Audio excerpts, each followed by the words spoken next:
মন্ডলে মার খেয়েছে, মাথায় রাখবেন। গুলিয়ে দেওয়ার চেষ্টা হচ্ছে।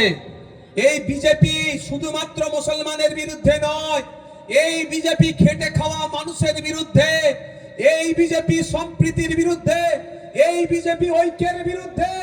তাই এই বিজেপির বিরুদ্ধে সকলকে ঐক্যবদ্ধ লড়াই করতে হবে। ওরা কি করেছে, ওদের অপরাধটা কি?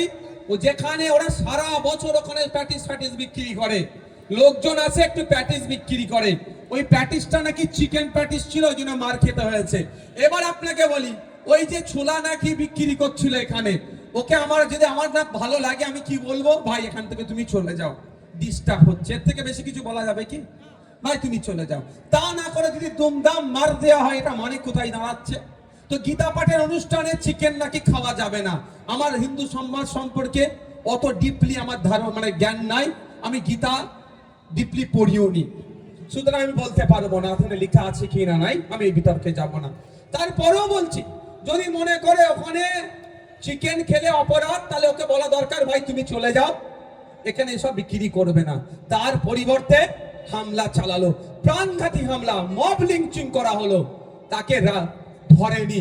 যখন আপনি আমি ফেসবুকে লেখালেখি, সোশ্যাল মিডিয়া, গণমাধ্যমে যখন এটা নিয়ে চর্চা হচ্ছে, তৃণমূলের যখন সমালোচনা করা হচ্ছে যে বিজেপির যে ওই যে সাম্প্রদায়িক শক্তির বিরুদ্ধে ব্যবস্থা কেন নেওয়া হচ্ছে না, আমরা দেখলাম ভোরের বেলা গ্রেফতার করলো, সকাল বেলায় প্রায় জামিন পেয়ে গেল, নতুন ভোর আসলো না, জামিন পেয়ে গেল। এটা বুঝতে হবে।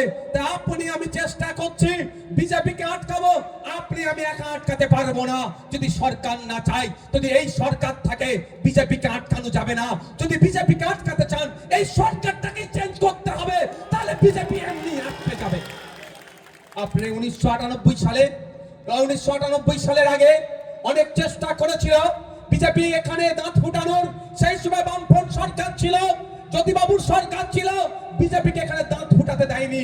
যতবারই বিজেপি নামক চারা গাছ বপন করেছে, জ্যোতিবাবু তখনই বিশেষ ফেলে দিয়ে চারা গাছকে নির্মূল করেছে। তখন বিজেপি দেখলো এইভাবে সম্ভব নয়, সেই সময় কংগ্রেস থেকে মমতা ব্যানার্জিকে বার করে এই বিজেপি লাল কৃষ্ণ আডবাণী, অটল বিহারী বাজপেয়ী জিরা মমতা ব্যানার্জির হাতে নতুন দলের ঝান্ডা তুলে দিল বিজেপিকে প্রমোট করার জন্য।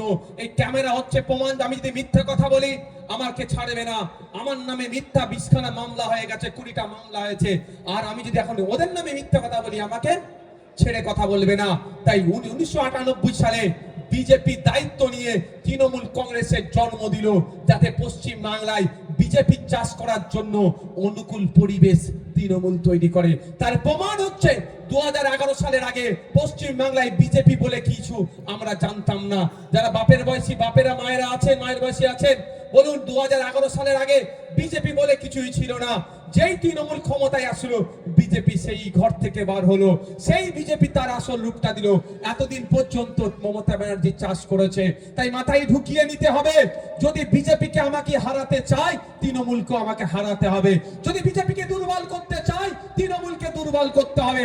পুরোপুরি যদি পশ্চিম বাংলায় বিজেপির এই সাম্প্রদায়িকতার বিরুদ্ধে যদি লড়তে চান, এই সরকারটাকেই পরিবর্তন করতে হবে। নতুন সরকার আনতে হবে, যে সরকার সম্প্রীতির ঐক্যের প্রশ্নেতে তারা সব সময় নো টলারেন্স, জিরো টলারেন্স, অর্থাৎ সম্প্রীতি ঐক্যকে যে বিনষ্ট করবে তার বিরুদ্ধে কঠোর ব্যবস্থা নেবে, এই সরকার আনতে হবে।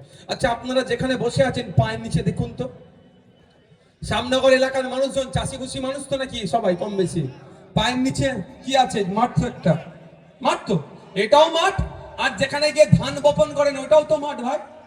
এবার আপনাদের ভাইজান দেখেছেন বাজে কটা এখন?